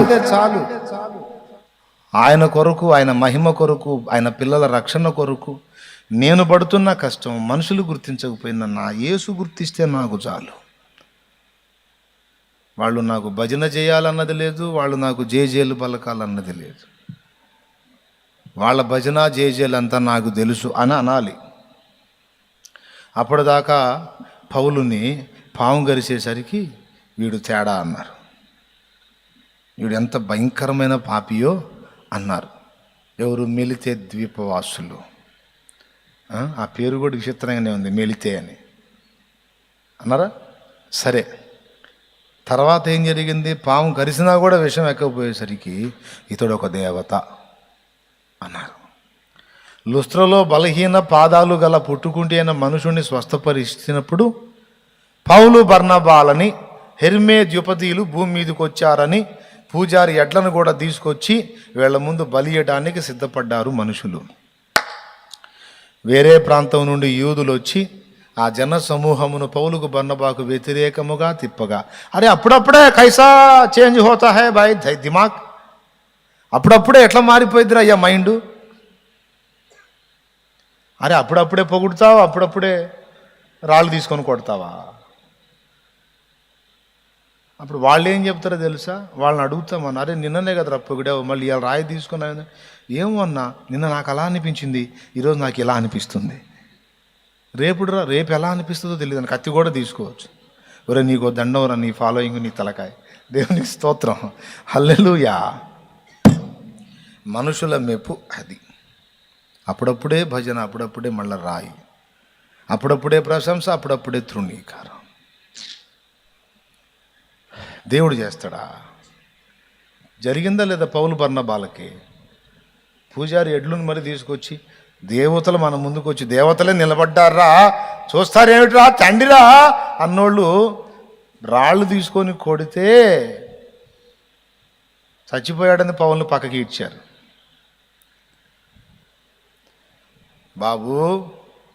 బాబు అందరికీ వందనాలు, లేదు నాకు ఫాలోయింగ్ అని కృంగిపోయే వాళ్ళారా మీకు వందనాలు, అస్సలు మంది మామూలు ఫాలోయింగ్ కదా అని ఎగరేసే వాళ్ళారా మీకు వందనాలు. వారైనా వీరైనా మనుషులను బట్టి అతిశయపడే ప్రతి ఒక్కడు, మనుషులను బట్టి అతిశయపడటానికి అవకాశం దక్కలేదని ఏడ్చే ప్రతి ఒక్కడు దేవుని లెక్కలో పక్కకు పెట్టబడతారు.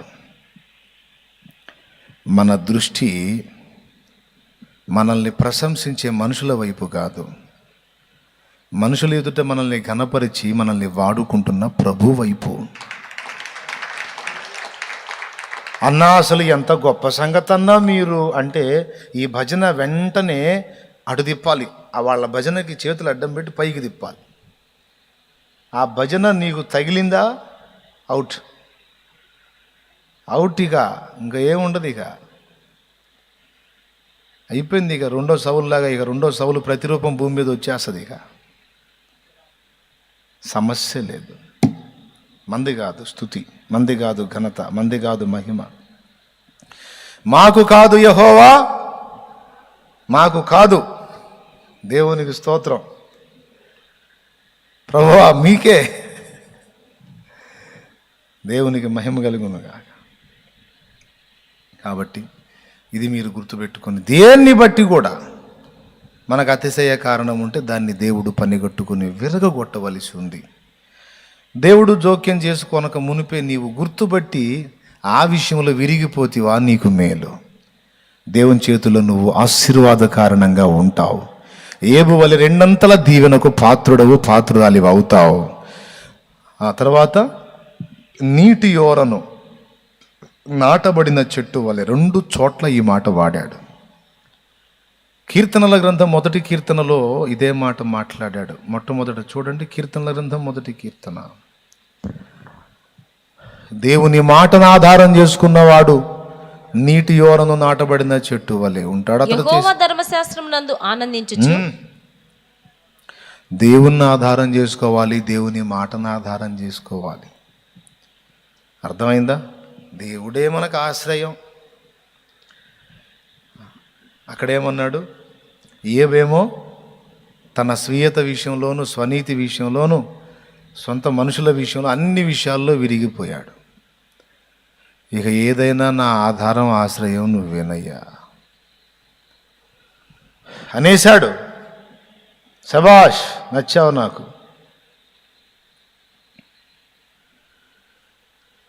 స్నేహితులు వెధవలు పాపం తెలియక పొరపడ్డారులే తండ్రి, వదిలేసి పో చెప్పాక వదిలేస్తున్నా. ఇదిగో 2 దీవెన. దేవుడు విరగొట్టి మళ్ళీ ఆశీర్వాదం ఇచ్చిన తర్వాత ఇక ఎక్కడెక్కడ బ్రేక్ అయినవన్నీ మళ్ళీ లైన్లోకి వచ్చినాయి. కొలిమిలో ఉంచినప్పుడేమో అన్నీ ఎక్కడెక్కడ స్తంభించిపోయి అంత శూన్యం కనపడింది. కొంతమంది అంటారు, అన్నా బాగా వస్తున్నావన్నా, ఏందో అన్న విచిత్రంగా మారిపోయిందన్నా, అన్ని వైపుల ద్వారాలు ముయ్యబడ్డట్టు అయిపోయిందన్నా, ఏం జరిగిందో అర్థం కావట్లేదన్నా. అంటే ఏ ద్వారాలు చూసి మిడిసిపడ్డావో ఇప్పుడు కొలిమిలోకి పోయావు. అర్థమైందా? కొలిమిలో బాగా కాల్చుడు సెక్షన్ అయిపోయిన తర్వాత ఇక ద్వారాలకు వెళ్ళి చూడటం మానేసి, అన్ని ద్వారాలు చూడటం మానేసి పైకి చూడటం మొదలు పెడతావు. పైకి ఎప్పుడైతే చూడటం మొదలు పెట్టావో అప్పుడు ఈ ద్వారాలన్నీ ఓపెన్ అవుతాయి. అర్థమైందా? ఏబునేమో 2 ఆశీర్వదించాడు. దేవునిని ఆధారంగా చేసుకున్నవాడు ఎలా ఉంటాడు? ఇర్మియా 17:5లోనేమో మనుషులను ఆధారం చేసుకున్నోడికి ఏ గతి వచ్చిద్దో చెప్పాడు. ఇంకొంచెం నిదానంగా దిప్పమ్మను, నిదానంగా దిప్పి చదువమ్మా మైకు తీసుకొని. నరులను ఆశ్రయించి. అది కాదమ్మా, అది నేను చెప్పా. ఆ కింద వచనం, అక్కడే కింద వచనం అమ్మా. యెహోవాను నమ్ముకొను వచనం అమ్మా, వచనం 7వ వచనం. అదమ్మా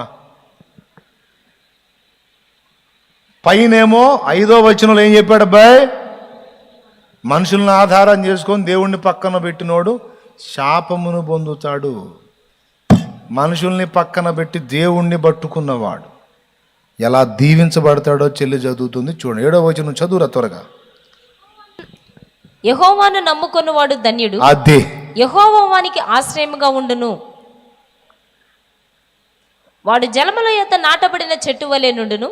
అది కాలువల ఓరను దాని వేళ్లు తన్నును. వెట్ట కలిగినను దానికి భయపడదు. దాని ఆకు పచ్చగా నుండును. వర్షము లేని సంవత్సరమున చింత నొందదు, కాపు మానదు. ఆకువాడక ఆత్మఫలమును ఆనందముతో ఫలించగా, ఆకువాడక ఆత్మఫలములు ఆనందముతో ఫలించగా, జీవజలముల ఊటలైనా నీయోరన నన్ను నాటితివా. జీవజలముల ఊటయైనా నీయోరన నన్ను నాటితివా. మహోన్నతుడా నీ కృపలో నేను నివసించుట నా జీవిత ధన్యతయున్నది.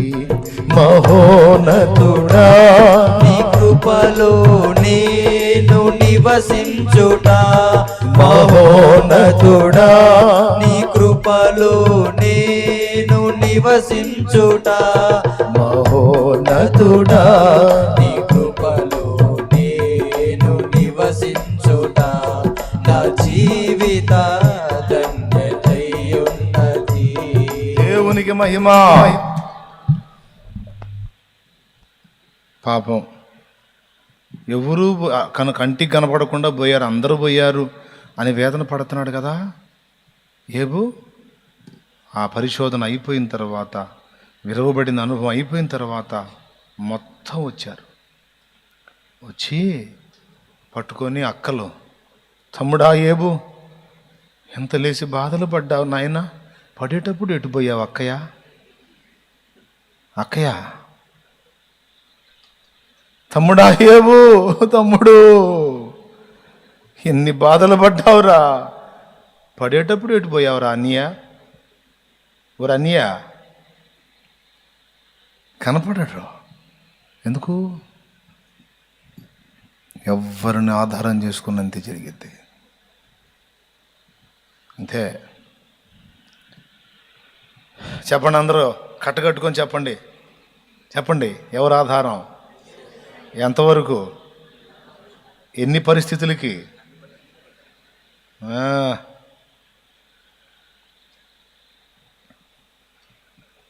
అప్పటిదాకా యాంత్రికంగా చేసి ఉండొచ్చు. ఎప్పుడైతే తాను ఎలాంటి వాడో ఏబుకు అర్థమైందో అప్పుడు దేవుని గొప్పతనం ఏందో ఏబుకు అర్థమైంది. అయ్యా నేనేదో గొప్ప అనుకున్నాను కానీ నీ కృపయ్యా, నీ దయ, నా యోగ్యతను బట్టి నన్ను దీవించావు అనుకున్నాను కానీ కాదయ్యా, నీ కృపను బట్టేనయ్యా. నీ మంచితనం అంతా అర్థమైంది, నీ ప్రేమ అర్థమైంది, నీ దయ అర్థమైంది, నీ కృప అర్థమైంది. అయ్యా నన్ను క్షమించయ్యా. ఇప్పుడు అది అర్థమైన వాడే హృదయపూర్వకంగా దేవుణ్ణి ప్రేమించగలుగుతాడు, ఆరాధించగలుగుతాడు. అర్థం కానోడు ఆనందించలేడు, ఆరాధించలేడు, ప్రేమించలేడు. దైవజనుడు ఒక ఆయన ఒక పార్క్ లాంటి దానిలో అటు ఇటు తిరుగుతా ఇంకొక ఆయన చూస్తూ ఉంటే ఈయన సడన్గా ఏడుస్తున్నాడంట, పెద్దగా ఏడుస్తున్నాడంట. అరే ఉండి ఉండి సడన్గా ఏడుస్తున్నాడు ఏంది అని ఒక ఆయన దగ్గరకు పోయి, అయ్యగారు ఏమైంది, ఎందుకు అంతసేపు ఏడుస్తున్నారు, ఉండి ఉండి సడన్గా ఏడుస్తున్నారు ఏమిటి అంటే ఆయన ఏడుస్తూ, ఏం చెప్పేదయ్యా, ఏం చెప్పేది, దేవుని ప్రేమయ్యా, దేవుని ప్రేమ అంటున్నాడంటే ఏడుస్తున్నాడంట.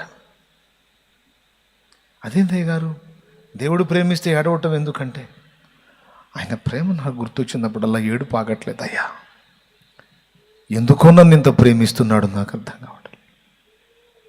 దేవునికి స్తోత్రం కలుగును గాక. హల్లెలూయా.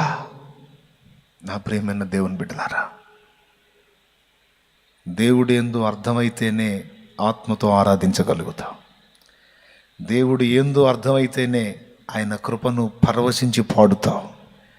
దేవుడు ఏందో అర్థమైతేనే ఆయనలో ఆనందించగలుగుతాం.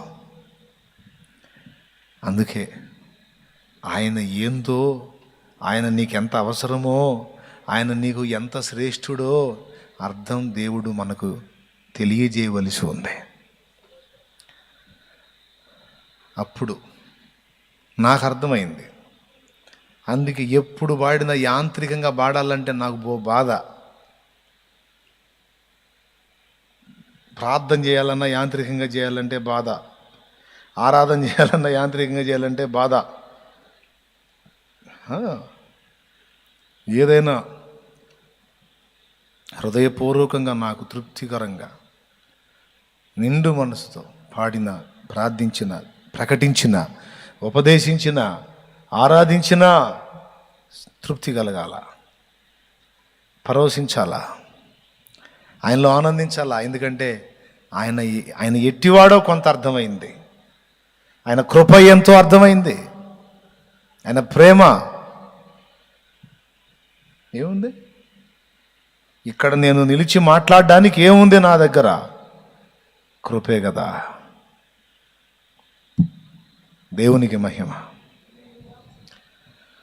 అందుకే ప్రియులారా, అది మనకు గ్రహింపు కలిగిస్తే ఆయన విలువేందో అర్థమైతే అప్పుడు భయంతో కూడిన భక్తితో పాటు ప్రేమతో కూడిన భక్తి కూడా వచ్చింది. ఏం భక్తి బాబు? ప్రేమతో కూడిన భక్తి. ఎంత చనువు వచ్చిద్దో, ఎంత సమీపమైపోతామో.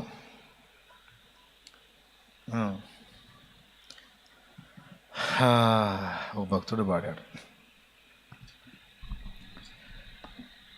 నిన్ను చూచిన కనులతో ఈ లోకమందు ఎవ్వారినైనా గనలేను స్వామి. నిన్ను చూచిన కనులతో ఈ లోకమందు ఎవ్వారినైనా గనలేను స్వామి. నిన్ను చూచుటే నా పరమార్థమంచున కనుదోయి నీ మ్రోల మోసేను. నిన్ను చూచుటే నా పరమార్థమంచున కనుదోయి నీ మ్రోల మోసేను స్వామి. నిన్ను చూచిన కనులతో ఈ లోకమందు ఎవ్వారినైనా కనలేను స్వామి. ఇప్పుడు ఏబుకు పోయినాయి, మళ్ళీ వచ్చినాయి. వాటి మీద దృష్టి ఉంటుందా? ఇక ఒకసారి చెప్పండి నాకు. పట్టించుకుంటాడు వాటిని? దేవుని రుచి మరిగినటువంటి వాడు ఇక ఇది ఉంది ఇది లేదని పట్టించుకుంటాడా? అయిపోయింది చెప్పండి తొందరగా. నాకు పేరు వచ్చింది అని పరవశం పొందడు, నాకు అవమానం వచ్చిందని నన్ను అందరూ అంటున్నారు. అనరు. ఆ ఫీలింగే ఉండదు. అరే ఎవరేమనుకుంటే నాకు ఏమైనా అనుకొని పర్వాలేదు. పొగిడారు బ్రదర్ నిన్ను చాలా, స్తోత్రం. ఆ పొగడతామంది కాదు, న్యాయంగా అయిందే. తిట్టారు బ్రదర్ అంటే అందుకు అర్హుండే నేను, మరి పర్వాలేదు తిట్టని, ఏమైంది? అవమానించారు, అందుకు తగినవాడినే. నిన్ను నిందించారు బ్రదర్, అందుకే తగినవాడిని నేను, న్యాయమే. కుమిలిపోరు, కృంగిపోరు, వేదన పడరు. దేవుడు నా సర్వస్వం అండి. ఇంకా నాకు ఎవడేమంటే, నాకు నరమాత్రుడు నాకేమి చెయ్యగలడు? మనుషుడు ఏమనుకుంటే నాకేంది? నా ప్రపంచమే ఆయన అయిపోయాడు. పొగిడినా ఆయనే నన్ను పొగడాలి, తిట్టినా ఆయనే నన్ను తిట్టాలి. అప్పుడు పట్టించుకుంటా నేను. యేసయ్య తిడితే పట్టించుకుంటా, యేసయ్య ప్రశంసిస్తే అప్పుడు పట్టించుకుంటా. యేసయ్య నన్ను ముద్దాడి నువ్వు బహు ప్రియుడివిరా అంటే ఆయన పాదాలు పట్టుకొని ముద్దు పెట్టుకుని నీ దయ తండ్రి అంట. అది నిజం, అది స్థిరం. ఇంక ఎవరన్నా నేను పట్టించుకోను అన్నట్లుగా మన మనస్సు మనం సిద్ధపరచుకోవాలి. ఇది భక్తి సాధనలో ఒక ముఖ్య సంగతి. దేవుడు మనల్ని ఇలా జోక్యం చేసుకొని దేనిని బట్టి కూడా మన అతిశయపడకుంటున్నట్లు మన అతిశయ కారణాలు విరగొట్టవలసి ఉన్నది. కాబట్టి వెతుక్కోండి ఎవరి కాళ్ళు, ఎవరిలో ఏ జాడ్యం ఉందో, ఏ చెత్త ఉందో వెతుక్కొని అతిశయ కారణమైన సమస్తము కూడా విరవబడి కాల్చబడి నీ హృదయంలో, నీ నోట, నీ గుండెల్లో నా అతిశయ కారణం నా దేవుడే, నా అతిశయము నీవే, నా ఆనందము నీవే, నా ఆధారము నీవే, నా అతిశయము నీవే, నా ఆనందము నీవే, నా ఆధారము నీవే. జ్యోతిర్మయుడా నా ప్రాణ ప్రియుడా, స్తుతి మహిమలు నీకే. దేవునికి మహిమ. కొంతమంది నాకు కనబడతారు, కొంతమంది తగులుతారు, అయిపోయింది. దేవుని బిడ్డలే కానీ చాలా మెల్లగా, చాలా లౌక్యంగా వాళ్ళ క్యాష్ నాకు చెప్పడానికి ట్రై చేస్తారు. అందరిలో ఒకళ్ళలాగా నేను మామూలుగానే చూస్తా కదా. వాళ్ళ ఫీలింగ్ ఏంటంటే మేము స్పెషల్, మేము ఫలానా ఆసు, మేము ఫలానా పీసు అది తెలియక మమ్మల్ని ఇట్లా పట్టించుకోవటం లేదేమో ఈయన. మేము ఏం ఆశో తెలిస్తే ఈయన పట్టించుకుంటాడని ఆ ఆసు పీసు నాకు చెప్పడానికి చాలా తిప్పలు పడతారు. మామూలుగా అన్నయ్య మేము మామూలుగా ఫలానా ఆశ అన్నయ్య అన్నగానే నాకున్న గౌరవం కూడా పోయింది. ఇది చెప్పకపోతే బాగుండు కదా తల్లి అనిపిస్తుంది. అంటే వాళ్ళ కులాన్ని స్పెషల్గా గుర్తించి గౌరవిస్తామేమో దాన్ని బట్టి ఒక అతిశయం. నీ అతిశయ కారణాలన్నీ విరిగిపోవాలి. నీ ఆంతర్యాన్ని తొంగి చూస్తాడు ఆయన. పిచ్చి మొఖాలు జనాలకి ఏం తెలుసు? నీ పై గెటప్పే చూసేది. దేవుడు మొఖాల్లోగా చూసేది, హృదయం వైపు చూస్తాడు. కాబట్టి సింపుల్ మెసేజ్, పెద్ద నేనే ఎక్కడికో పోయిందేం కాదు, చాలా తేలిగ్గా మీకు విషయం అందించాను. నయానో భయానో నవ్వించో కవ్వించో దేవుని సంగతి మీకు అర్థమయ్యేటట్టు అవగాహన కల్పించడానికి నేను దేవుని మూలంగానే మాట్లాడాను. ఇది గ్రహించి ఇంకా ఇది ఎందుకంటే ముఖ్యంగా దైవ సేవ చేయాలి అనుకునే వారికి, దేవునికి ఇష్టలుగా ఉండాలి, దేవుని చిత్తం చేయాలి, దేవుని ప్రేమించాలి, దేవుని సంకల్పం నెరవేర్చాలని యథార్థ హృదయాలందరికీ, విశ్వాసులకి, పరిచారకులకి అందరికీ ఉపయోగపడే సంగతి. ఎవరి హృదయాల్లోకి వాళ్ళు చూసుకోండి, ఎవరి వ్యక్తిగత జీవితంలో వాళ్ళు ఆలోచించుకోండి, జాగ్రత్త పడండి. దేవుని ముందుకు రండి, రండి, మోకాళ్ళ మీదకి రండి. తండ్రి నీకు వందనాలు, వందనాలు. నాతో మాట్లాడావు నా ప్రభు. దేనిని బట్టి కూడా అతిశయింప వీలు లేదు నాయన. ఎక్కడ ఉందో నాలో విరగగొట్టబడవలసినది.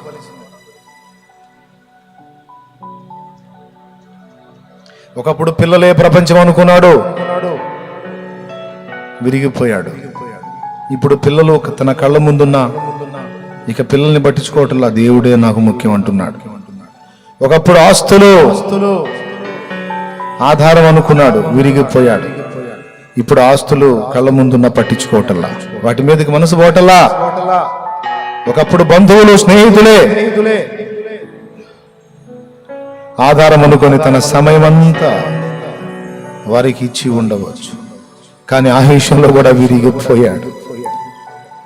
తర్వాత మళ్ళా వాళ్ళు వచ్చినా ఇప్పుడు వారి మీదకి తన దృష్టి వెళ్ళాలా, దేవుని మీదకే వచ్చింది. ఇక మనందరి విషయంలో దేవుడు అలానే జోక్యం చేసుకుంటాడు. అందుకే ముందే చెప్తున్నా, దేవుణ్ణి నీవు సమీపించాలి, దేవునికి బహుప్రియుడో ప్రియురాలివి కావాలి అంటే దేవుడు నీలో చూడాలి ఆ తత్వాన్ని. ఏ తత్వం అంటే, ఈ నా కుమారుడికి, ఈ నా కుమార్తెకి నేను తప్ప మరి దేనిని లక్ష్య పెట్టరు. ఈ నా కుమారుడు నన్ను తప్ప మరి దేనిని లక్ష్య పెట్టడో, ఈ నా కుమార్తె నన్ను తప్ప మరి దేనిని లక్ష్య పెట్టదో. నేనే తనకు ప్రాణాధారం, నేనే తన ప్రపంచం, నేనే తన జీవితం.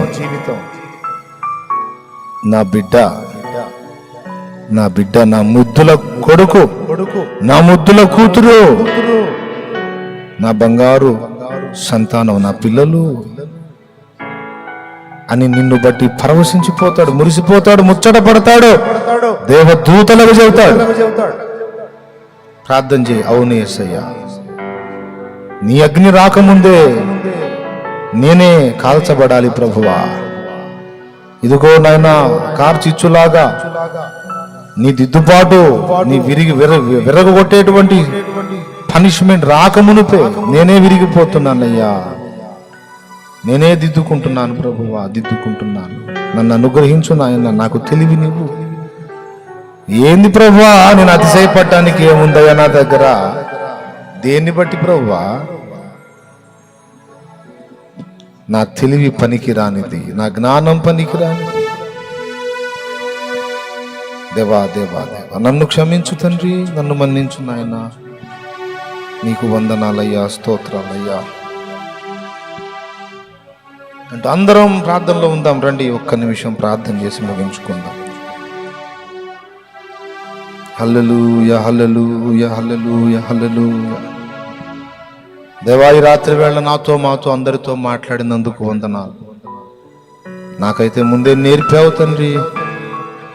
అయ్యా, విరగొట్టావు నాయన, నలగొట్టావు ప్రభువా. ఇక ఎవరిని బట్టి దేన్ని బట్టి కూడా అతిశయ కారణం లేదయ్యా. మరి నీ బిడ్డలందరూ కూడా అలాగున్నా నీ చేత సరి చేయబడవలసి ఉన్నది. అందరము నీ మీదే ఆనుకోవలసి ఉన్నది ప్రభువా. మా బిడ్డలకి వర్తమానం అర్థమయ్యేటట్టు చేయనాయన, గ్రహించేటట్టు చేయనాయన, జ్ఞాపకంలో ఉండేటట్టు చేయనాయన, మళ్ళా గుర్తొచ్చేటట్టు చేయనాయన. నీకు స్తోత్రమయ్యా, స్తోత్రమయ్యా. కనికరించి మా అందరి హృదయాల్లో ఈ వర్తమానం స్థిరపరచమని, మాలో లోపముగా ఉన్న వాటిని దిద్ది, చెత్తను కాల్చి నీకు ఇష్టలముగా ఇష్టురాండ్రముగా ఉండునట్లు మమ్మల్ని దీవించమని యేసుక్రీస్తు నామంలో ప్రార్థించి వేడుచున్నాము తండ్రి. ఆమేన్, ఆమేన్, ఆమేన్. అందరూ పైకి లేచి నిలబడదాం. దేవుని చేతికి అప్పగించుకోండి. దేవా, నన్ను విరువు నాయన, నన్ను విరిచి ఆశీర్వదించు ప్రభువా. ఎక్కడ ఉందో నాలో విరగొట్టబడవలసిన అవసరత, విరువు తండ్రి, నన్ను అనుగ్రహించు నాయన. దేన్ని బట్టి కూడా నేను అతిశయపడకూడదు ప్రభువా. నీ కృపయే నా అతిశయ కారణం నాయన. అయి ఉండునట్లు చేయనా ప్రభువా. నీ కృపయే నా అతిశయ కారణమై ఉండునట్లు చేయనాయన. నీవే నా అతిశయమై ఉండునట్లు చేయనాయన. దేవా, నీకు వందనాలు. మళ్ళీ మీరు గుర్తు చేసుకోండి, ఇంటికి వెళ్ళి కూడా ప్రార్థన చేసుకోండి. ఈ మాటలు మర్చిపోవద్దు. సైతాను మర్చిపోయేటట్టు చేస్తాడు. చేసి 4 రోజులాగి మళ్ళా నువ్వు మిడిసిపడేటట్టు చేస్తాడు.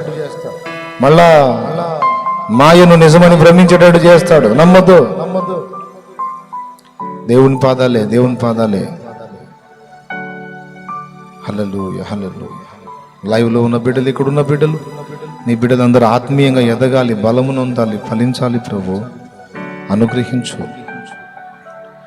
నిన్ను గురించి తెలిసే కొద్దీ నాయన, నువ్వు దగ్గర అయ్యే కొద్దీ నాయన, మా ఆరాధన జీవాన్ని సంతరించుకుంటుంది ప్రభువా. మా ప్రార్థన శక్తి పొందుకుంటుంది ప్రభువా. మా భక్తి రసవత్తరంగా మారుతుంది ప్రభువా. నీ సామీప్యమే నాయన, నిన్ను గురించిన గ్రహింపు కలిగే కొద్దీ నా ప్రభువా మా భక్తి రసవత్తరంగా మారుతుందయ్యా.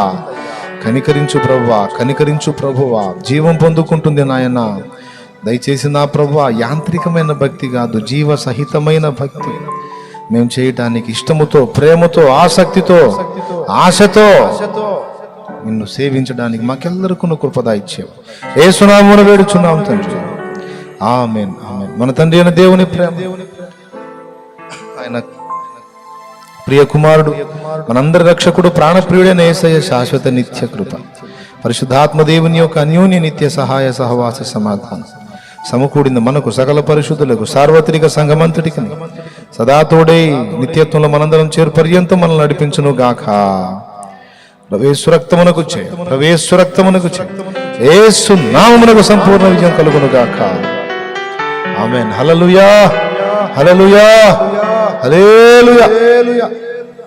ప్రభు స్తోత్రాలు. మీ అందరికీ వందనాలు, అందరికీ వందనాలు.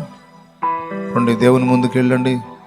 దేవుని కార్యాలు గుర్తుపట్టి మనసారా దేవుణ్ణి ప్రేమించండి, మాట్లాడుకోండి, దేవునితో పలకరించండి, దేవుణ్ణి ప్రశంసించండి, ప్రస్తుతించండి, ఆయనలో ఆనందించండి.